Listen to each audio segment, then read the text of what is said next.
Good evening, visitors. Welcome to the Australian War Memorial's last post ceremony. My name is Troy Clayton, and joining us today from the Royal Australian Air Force is leading aircraftsman James Anning. Today, we commemorate the International Day of United Nations Peacekeepers. Australia made its first peacekeeping deployment in 1947, and since then, not a day has passed without an Australian peacekeeper serving in the field.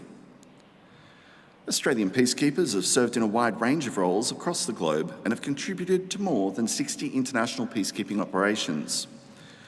Royal Australian Air Force helicopters operated in the Sinai as Egypt and Israel ended 3 decades of hostilities. Australian personnel took part in a British Commonwealth operation when Zimbabwe won its independence. And a larger Australian contingent assisted a UN operation in Namibia. Royal Australian Navy ships enforced sanctions against Iraq before and after the Gulf War, and Australian peacekeepers have seen service in Somalia, Cambodia, Rwanda, Bougainville, and East Timor. Today, we pay our respects to the men and women commemorated here on the Roll of Honour, and to the survivors who returned home. We warmly welcome Wing Commander Bob Howe, retired, representing the Air Force Association. We welcome the veterans who have served, those that are still serving, and the families that love and support them. We also acknowledge the members of the RSL Services Clubs Association, RSL Victoria, and RSL Queensland, who are watching the ceremony broadcast across Australia. During this evening's ceremony, wreaths will be laid at the base of the Pool of Reflection by visitors to the memorial. If you're able, please stand and join in singing the National Anthem.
Thank you. If you're able, please be seated. The Australian War Memorial was the vision of Charles Bean, Australia's First World War official historian. Bean landed with the Australian troops on Gallipoli and stayed with them at the front through to the end of the war. The idea of this national memorial and museum came to him at Pozières, France, in the depths of the bloody fighting of 1916. Bean's idea was that this would be a place where families and friends could mourn their loved ones buried in faraway places. It would also be a place that could help all Australians understand what these men and women had endured and what they had done for us. Bean's vision, to which we remain true, is best expressed as inscribed in the entrance to the memorial's galleries. Here is their spirit, in the heart of the land they loved, and here we guard the record which they themselves made. Tonight, we'll read the story behind just one of those on the Roll of Honour, which lists the names of more than 102,000 men and women who have given their lives for us in war and on operations for more than a century. But first, we present a lament, Flowers of the Forest. Wreaths or floral tributes will now be laid at the base of the Pool of Reflection.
Today, we remember and pay tribute to Trooper William Harold O'Brien. William O'Brien, commonly known by his middle name of Harold, was born in 1885 in the Sydney suburb of Paddington, the son of William and Mary O'Brien. His father was a career soldier who had been commissioned in 1893. When Harold was around 15 years old, his father left to serve in the Boer War, later returning with a Distinguished Service Order. The family would later move to Casino, where Harold's father worked as a land agent and later as secretary of the Casino Chamber of Commerce. The family was staunchly Catholic, and Harold was educated at convent schools in Bega and Casino. He went on to work as a clerk, while also being a qualified motor mechanic and driver. Later, he became a stock and station agent like his father. He also took on his father's interest in military matters, serving with the New South Wales Mounted Rifles before the First World War. Harold O'Brien enlisted in the Australian Imperial Force less than 2 months after the outbreak of war in August 1914. His previous service in mounted units saw him accepted for service with the 6th Light Horse Regiment. Part of the 2nd Light Horse Brigade, the regiment sailed from Sydney on the 21st of December 1914, arriving in Egypt several weeks later to continue training in the desert. The Light Horse were initially considered unsuitable for use on the Gallipoli Peninsula. After casualties were incurred during the landing and the confusion that followed, it was determined to send the Light Horse without their horses. Trooper O'Brien probably landed with his squadron in late May and went on to serve in a largely defensive capacity. On the 12th of July, a British force attacked the enemy in the Archibaba Nala sector of the line at the tip of the Gallipoli Peninsula. In support of that operation, various Australian units were ordered to harass the Turks opposite their line in the hopes of drawing reserves away from Cape Helles and Anzac Cove. An officer of the 6th Light Horse later wrote to O'Brien's parents, "In this, your son's troop played a very gallant part. They went out in front of our trenches and stormed on every hill. Every man was cool, steady, and game, and the officer in charge did splendidly and was mentioned in dispatches. The work was successful and achieved its object. Although the overall success of the operation is debatable, it is certain that it was costly in lives, with at least 4 men of the group who advanced being killed in action. Trooper Harold O'Brien and another man, Trooper William Kidman, who were mates, left the trenches together. As they advanced, the Turks opened a merciless fire with rifles, machine guns, and shrapnel. O'Brien and Kidman were hit one after the other. Both were killed instantly. Their bodies could not be retrieved that day, but lay out in the open together until they could be brought in under the cover of darkness. Harold O'Brien was 27 years old. Harold O'Brien and his mate, William Kidman, were buried side by side on Holly Ridge by the chaplain of the 5th Light Horse, Father Michael Burgeon, who later wrote, "He was a good boy and very much liked by his comrades, and death came to him as he was accomplishing his duty. What grander death could any of us have?"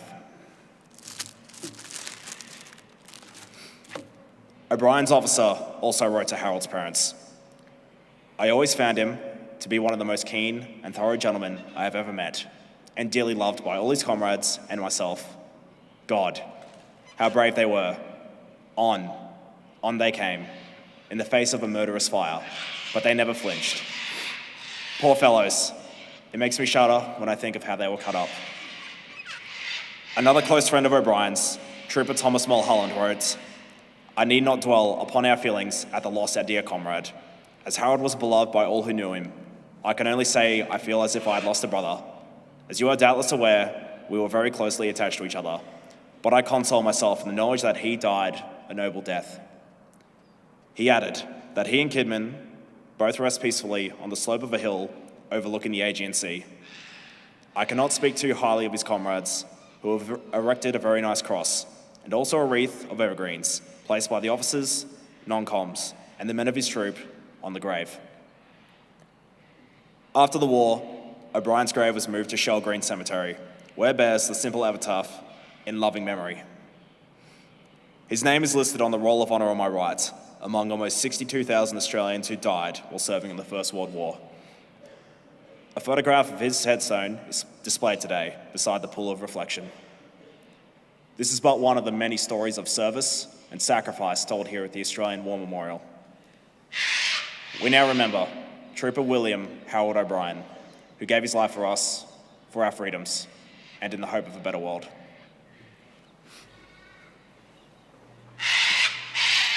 Please stand for the reading of the ode and the sounding of the last post.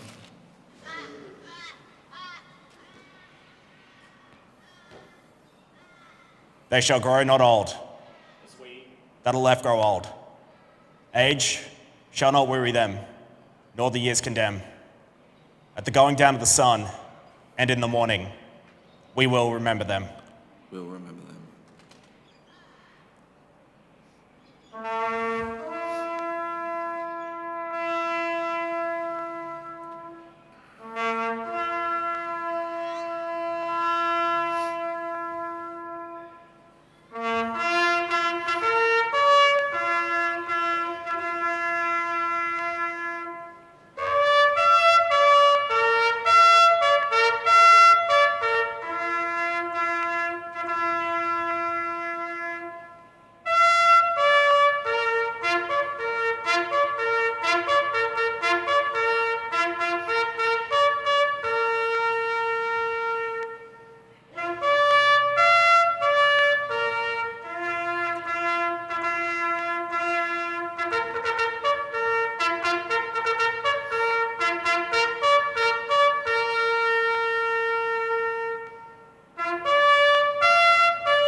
Lest we forget. Lest we forget.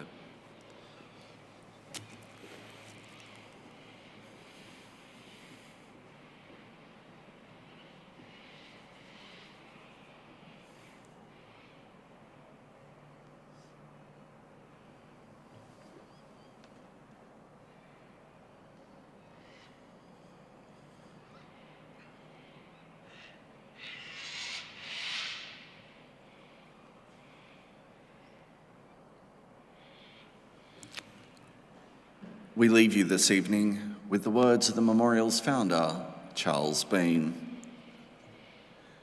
Many a man lying out there at Poziere or in the low scrub at Gallipoli, with his poor, tired senses barely working through the fever of his brain, has thought in his last moments, well, it's over. But in Australia, they will be proud of this. Ladies and gentlemen, girls and boys, that concludes the last post ceremony. On behalf of the director and staff, thank you for visiting the Australian War Memorial today and for your continued support of the Memorials Development Project. And we wish you all a very pleasant evening. Thank you.